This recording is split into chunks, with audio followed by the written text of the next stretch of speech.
I hope आप सभी बहुत अच्छे होंगे और आप सभी की तैयारी काफ़ी शानदार तरीके से चल रही है। आज हम लोग करने वाले हैं जीके जीएस का प्रैक्टिस सेट नंबर कितना 7। इससे पहले 6 सेट ऑलरेडी अपलोडेड हो चुका है और हम लोग उस एक्सप्लेनेशन को देख चुके हैं। जिन लोगों ने नहीं देखा है एक बार चैनल पे जाके विजिट जरूर कर लें। आज करते कौन सा 7 नंबर प्रैक्टिस सेट। ये आपके सभी एग्जाम्स के लिए ये जीके जीएस आपके इंपॉर्टेंट है। बीपीएससी हो, बिहार दरोगा हो या बीएसएससी हो, कोई भी एग्जाम्स हो, सभी के लिए मोस्ट इंपॉर्टेंट। चलिए बिना बात के देख के हम लोग करते हैं प्रैक्टिस सेट नंबर 7 को। पहला क्वेश्चन क्या बोल रहा है, घाटे की वित्तीय व्यवस्था का अर्थव्यवस्था पर क्या प्रभाव पड़ता है। घाटे की वित्तीय व्यवस्था का अर्थव्यवस्था पर क्या प्रभाव पड़ता है। ऑप्शन है करों में कमी, ऑप्शन बी मजदूरों में बढ़ोतरी, ऑप्शन सी मुद्रा आपूर्ति में बढ़ोतरी, ऑप्शन डी मुद्रा आपूर्ति में कमी। तो कौन सा होगा, ऑप्शन सी मुद्रा आपूर्ति में बढ़ोतरी का संबंध है इससे। चलिए प्रधानमंत्री आवास योजना की समाप्ति है। प्रधानमंत्री आवास योजना की समाप्ति कब से कब हुई, तो 2015 से लेकर के 2022 तक, ऑप्शन सी। चलिए नेक्स्ट क्वेश्चन, भारत में छुपी हुई बेरोजगारी, भारत में छिपी हुई बेरोजगारी का मुख्य लक्षण है क्या है। तो छिपी हुई बेरोजगारी का मुख्य लक्षण है कौन सा, कृषि। एक्चुअली में कृषि का कुछ समय तो काम का होता है, लेकिन कुछ समय क्या होता है वो जब नहीं होता है तो उसमें बेरोजगारी, जब कृषि का काम नहीं होता है तो वो बेरोजगारी का टाइम हो जाता है। तो छिपी हुई बेरोजगारी किस में, कृषि में।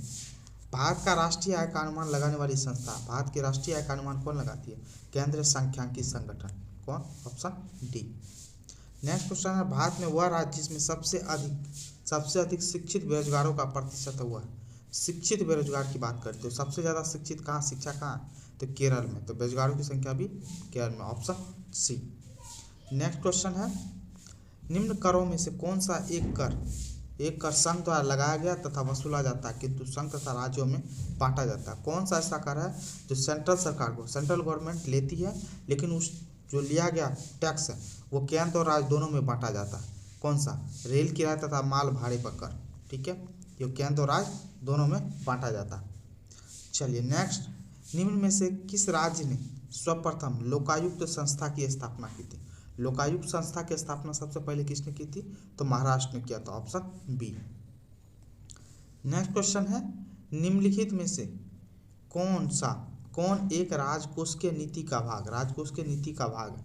तो राजकोष के नीति का भाग कौन सा, कर नीति, ऑप्शन बी।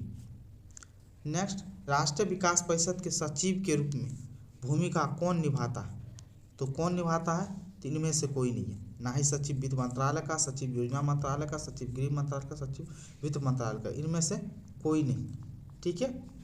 तो क्या होगा, उपयुक्त तो कोई नहीं, ऑप्शन ही, ठीक है, एनडीसी निभाता है, ठीक है। चलिए, निम्न में से कौन सा विषय समवर्ती सूची का है। तो कौन सा समवर्ती सूची का विषय में से कौन सा है, समवर्ती सूची का विषय कौन सा, आपराधिक मामले का, ये समवर्ती सूची का विषय, ऑप्शन बी। आपको पता है राज्य की सूची, संघ सूची, राज्य सूची और समवर्ती सूची। समवर्ती सूची में केंद्र और राज्य दोनों कानून बनाते हैं, दोनों का उसमें रूल होता है। तो आपराधिक मामले में केंद्र और राज्य दोनों है, ये समवर्ती सूची का पार्ट है। चलिए आगे, निम्न में से कौन सा विषय भारतीय संविधान की संघ सूची से संबंधित नहीं है, बोल रहा है संघ सूची से संबंधित नहीं है। तो कौन सा, कृषि। कृषि जो था ये राज्य से संबंधित है, बाकी वैश्विक मामले, रक्षा और रेलवे ये संघ सूची का पार्ट है। तो क्या हो गया, ऑप्शन डी हो गया। नेक्स्ट क्वेश्चन है, भारत के सर्वोच्च न्यायालय ने संविधान के आधारभूत ढांचे के सिद्धांत को स्पष्ट किया है। संविधान के आधारभूत ढांचे को स्पष्ट रूप से कौन, तो केशवानंद भारती का विवाद हुआ था, कब, 1973 में। तो ये काफ़ी चर्चा में रहता है और इससे काफ़ी ज़्यादा क्वेश्चन आते हैं। तो संविधान के आधारभूत ढांचे के सिद्धांत को स्पष्ट किया गया था कौन, केशवानंद भारती विवाद। चलिए नेक्स्ट क्वेश्चन है, भारतीय संविधान के किस अनुच्छेद में निर्वाचन आयोग के लिए प्रावधान है। तो निर्वाचन आयोग के लिए कौन सा अनुच्छेद है, तो अनुच्छेद कितना, अनुच्छेद 324, ऑप्शन सी हो जाएगा।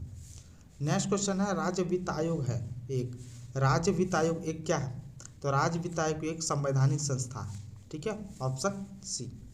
नेक्स्ट है, भारत में नागरिकों के मौलिक अधिकारों में संशोधन कौन कर सकता है। मौलिक अधिकार में संशोधन करने का अधिकार किसके पास है, तो ये आपको भी पता है किसके पास, संसद के पास है, ठीक है, ऑप्शन सी। नेक्स्ट, भारतीय संविधान का कौन सा अनुच्छेद भारत की विदेश नीति से संबंधित है। तो भारत के विदेश नीति से संबंधित कौन सा अनुच्छेद है, अनुच्छेद 51, ऑप्शन डी। अनुच्छेद 51 क्या बोलता है, अंतर्राष्ट्रीय शांति और सुरक्षा की बात को बताता है, ऑप्शन डी। निम्नलिखित तापमापियों में किसे पायरोमीटर कहा जाता है? इनमें से किसको पायरोमीटर कहा जाता है? तो पायरोमीटर बोलता है विकिरण माप तापमापी को पायरोमीटर बोलते हैं, ऑप्शन बी।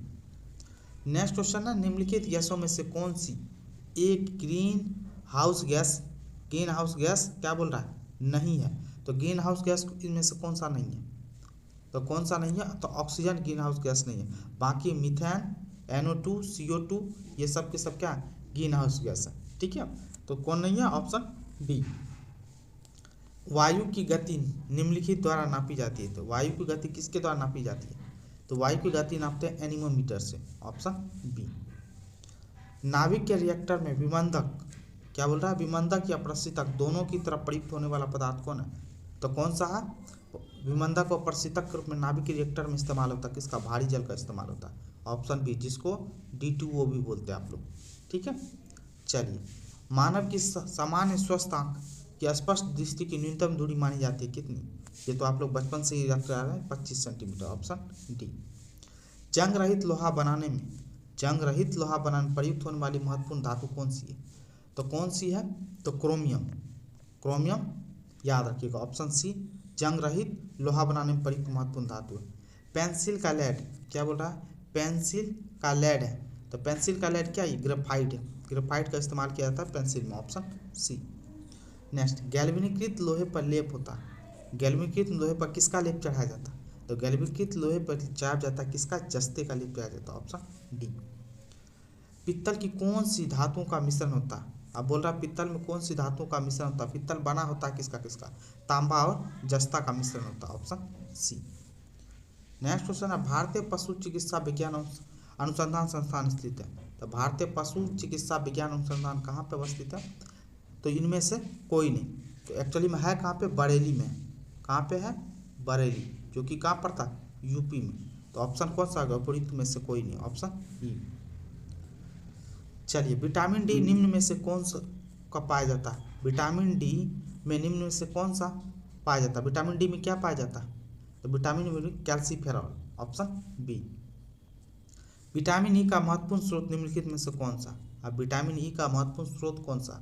तो विटामिन का गेहूं और अंकुर का तेल, ऑप्शन सी।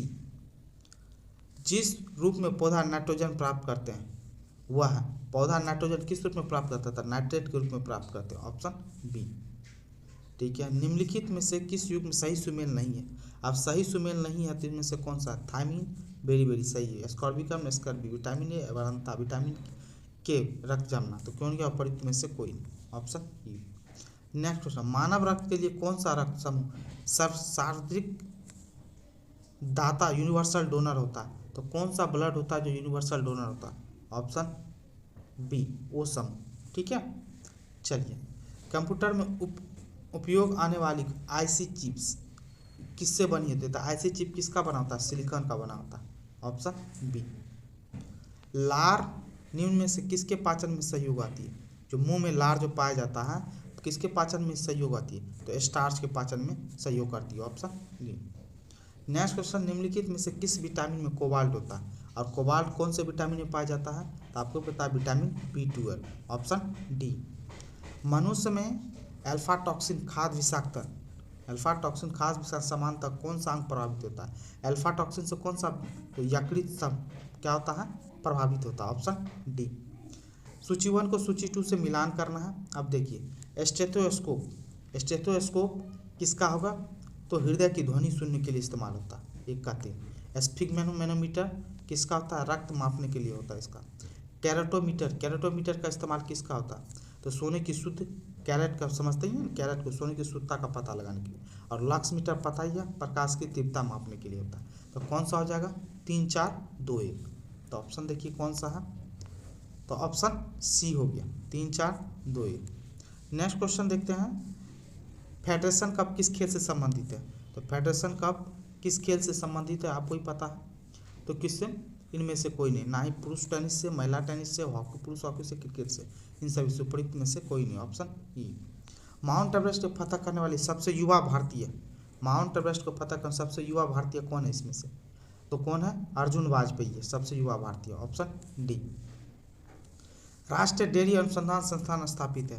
राष्ट्रीय डेयरी अनुसंधान संस्थान कहाँ पे स्थापित? करनाल में, हरियाणा में। ठीक है, ऑप्शन ए। भारतीय दलहन अनुसंधान संस्थान अवस्थित है। भारतीय दलहन अनुसंधान कहाँ पर अवस्थित है? तो कानपुर में, जो कि यूपी में पड़ता है। Option B. श्रीहरिकोटा द्वीप अवस्थित है। अब श्रीहरिकोटा द्वीप कहाँ पे अवस्थित है? जो निकट है किसके? पुलिकट झील के। ठीक है, ऑप्शन डी। और ये चिल्का झील आपको पता है, लेगुन झील है, तो यह है कहाँ पे? चिल्का झील, उड़ीसा में, याद रखिएगा इनको। कारागम धार्मिक लोक नृत्य संबंधित है। कारागम धार्मिक लोक नृत्य कहाँ से संबंधित है? तो कहाँ से है? तमिलनाडु से। Option B. नेक्स्ट क्वेश्चन है तमाशा संगीत। तमाशा जो है ना, संगीत नाटक प्रसिद्ध लोक स्वरूप है, यह संबंधित है किस, कहाँ से? तो तमाशा कहाँ का फेमस संगीत नाटक है? तो महाराष्ट्र का। कहाँ का? महाराष्ट्र का। Option C. तो ये थे आज के प्रश्नों का सॉल्यूशन और उनके आंसर्स। ठीक है, आई होप ये आपको पसंद आएगा। पसंद आया तो प्लीज़ करके चैनल को लाइक करें, कमेंट करें, शेयर करें। और आपके एग्जाम पॉइंट ऑफ व्यू से बहुत ज़्यादा मोस्ट इंपॉर्टेंट है, लगातार करते जाए तो प्लीज़ करके चैनल को लाइक एंड सब्सक्राइब जरूर कर लीजिए। चैनल को लाइक एंड सब्सक्राइब जरूर करें। ठीक है, थैंक यू सो मच।